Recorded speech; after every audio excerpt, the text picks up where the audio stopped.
कतया गजवन भूत जाई रे।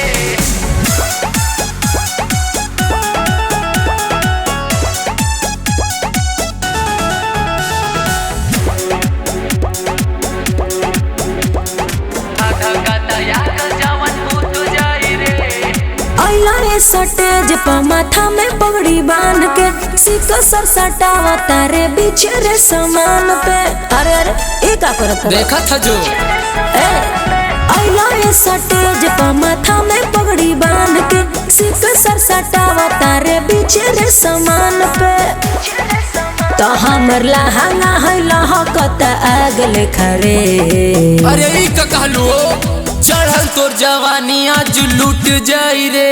धाधा कतया गजवन भूत जाई रे। अच्छा चढ़ल तोर जवानी आज लूट जाई रे। धाधा कतया गजवन भूत जाई रे। ऐसा का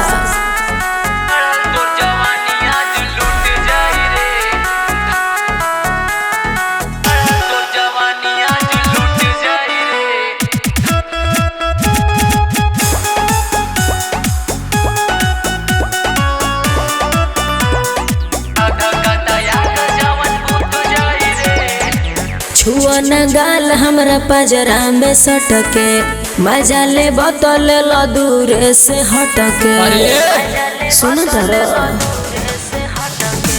आज नहीं गोरी हम तोहरा के छोड़ब। ठीक भर धाके हम तोहरा के तोड़ब। तो हम उड़ी ले चिड़ैया उड़न बाज ले खरे।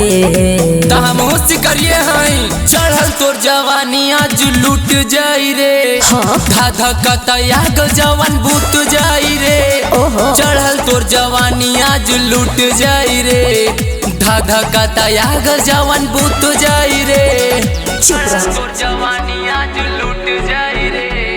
धाधा कतया गजवन भूत जाई रे।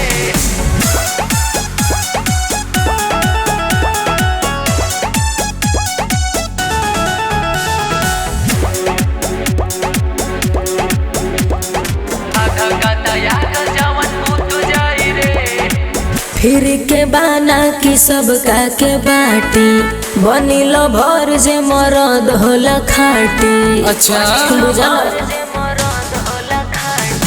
चिकन सामान गोरी आज नहीं बची। फिगर पर तोहरा नाम देहब खाड़ी। तो ज्यादा करो नहीं भाषण रंग बाज ले खरे।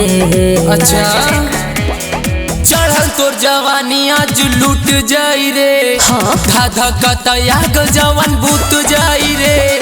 चढ़ल तोर जवानी आज लूट जाई रे। धाधा कतया गजवन भूत जाई रे। चुप रह।